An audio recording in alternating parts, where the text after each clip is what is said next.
Joined here at St Albans City with Chippenham manager Gary Horgan. Gary, it's one of those odd games today. We come away 1-1. It was another late equaliser for myself, but it sort of feels like a win because of the nature of how we got it late. But I actually thought in the second half we were certainly the better side.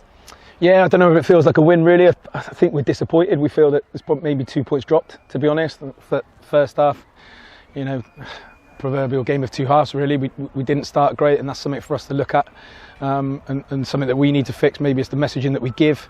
But yeah, I thought second half we dominated. Obviously scored the equaliser, but I think before that we've had 3 or 4 really good moments. 2 strong shouts for a penalty. So yeah, overall we're a little bit disappointed. You know, maybe over the balance of the 90 minutes, you say that a draw's a fair result, but actually I think given that we were in the ascendancy in that second half to the level we were, yeah, it feels like it's 2 points dropped. Let's unpack the penalties, Gary, because obviously that's an important part of football when these decisions do necessarily go against you. First one, Faz, who we'll move on to in a minute, a new signing in from Hemel. He's sort of got onto a loose pass. He's knocked it under Johnson. There was murmurs that the contact was outside the area from Johnson. He's sort of fallen back on it, and somehow it's not ended up going past him. That was the first shout. Did you get much of that from where you were in your vantage point? A little bit. I mean, like I said, I think like I say, Faz has got there first, and maybe the ball hasn't run for him. So, you know, whilst we look at that one, maybe a thing. I think, you know, maybe give the keeper a bit of credit. So, but for me, you know, it's the second one that you're going to move on to. I think Hanksy's done brilliantly in the box. He's megged the defender, gone through, and we're talking to it, you know, with the referee there about drawing contact, and I don't think he has drawn contact. I think the contact's been initiated by the defender. So we're a little bit disappointed with that, but you know, I think as we said early on in the season, you hope that they even themselves out. So maybe we're due one. As we say, Hanksy in on goal. Shot drawn, ready to go. Trigger was about to be pulled, and we could hear the contact behind the goal. We could certainly see the contact all over. I don't think Hanksy's put the ball through anyone's legs in open play for probably about 10 years, and certainly hasn't won a one-on-one in the penalty area. I mean, at that point to go down would have just been despicable from Joe. There had to have been something. There had to have been some contact, and why in that situation with him clear favourite to bury it, he'd instigate that contact. I'm just not sure. Yeah, look, like I say, we won't dwell on it because it hasn't been given. So overall, we've done enough to get a point out of here today, and more than enough to get a point. We're disappointed. Like I said, we've created some really good chances second half, and again, Joe Hanks has run on beyond the defensive line and square one for Youngie, and he's not managed to hit the target. Will Richards has had a free header second half as well, and should have done better with it really. So yeah, look, I think we've done more than enough second half. We're pleased with the point. I think it's a good point. So yeah, look, we won't dwell on the penalty shout. Some get given, some don't. Look to the positives, Gary. We had a bench that was stacked full of players that were certainly usable today. In the past, managers at this level have bemoaned a lack of talent, a lack of depth within their squad.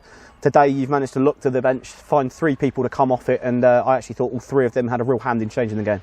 Yeah, totally agree. Like I said, I think Alfie was good when he came on. I think at that point in time we needed to get a foot on the ball and give us a little bit of extra quality, and as I said, get us not necessarily higher up the pitch, but just almost someone to pause for breath and start sort of making some incisive passes and just getting in those little pockets that he picks up really well. And Faz, for me, is, you know, we've been looking for someone this year to give us the opportunity to stretch play, and Faz did that as soon as he came on. You can see, like you said, he likes to run in behind.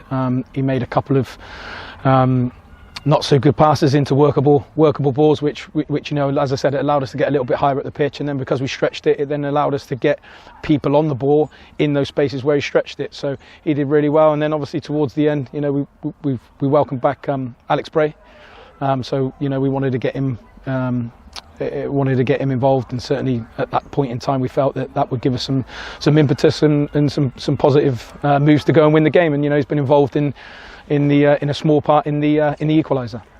Lots of shouts from around the terraces from recent weeks, Gary, to go out and get a striker and do this, that and the other. You know, you've not been a manager at any point in your time at Chippenham that go out and really bow down to the demands of people and make sure that obviously you do things the way that you want to do it.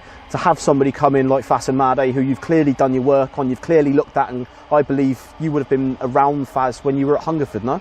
To have somebody like him come in, there are very few players in football that can excite somebody like a strong, fast, lightning quick number 10 who can come in and goal and really change games of football. He looks like he's going to be a lively product.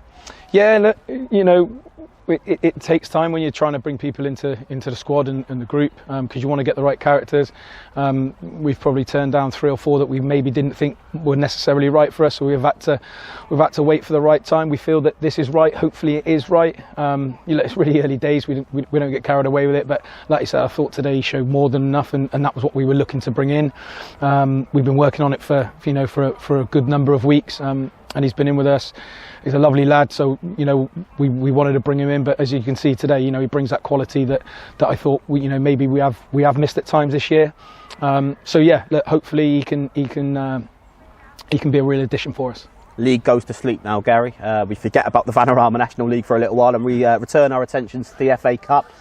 We spoke very, very quickly after the draw on Monday afternoon, and said that I think the word we used was, okay, that's not a bad draw, could have been a lot worse, but by no means writing a side like Hendon off. Very similar to the last game, Gary, going away to Met Police, a side that are going to be snappy, hungry, and looking to do a little bit of a giant killing themselves. But I suppose really, when you sort of break football down, we couldn't have had a much better draw, and it's a good chance of progression to the first round proper. Yeah, look, we're never disrespectful about anybody we play whatsoever. So look, it'll be a tough game. But if you're asking me, would we have wanted, although it wasn't possible, but would we have wanted Notts County away? No, we wouldn't have. I know they were in the northern part of the draw, but would we have wanted a side from the conference? Not really. So there's 14 sides in there, Gary, from the southern section in the National League. So there was a very good chance of hitting one. Yeah, so look, it gives us a chance. They probably look at it as well that they wouldn't want to have drawn a conference side either. So hopefully they're happy, hopefully we're happy, and on the day we'll try and win the game. So will they.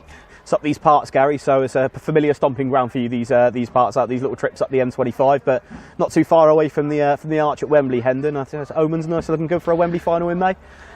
Without being pessimistic, it's probably the closest we'll get to Wembley this year in the FA Cup. So, as I said, for us, we'll go and try and win the game like we do every game, and yeah, we'll hopefully give the fans who travel down something to cheer about.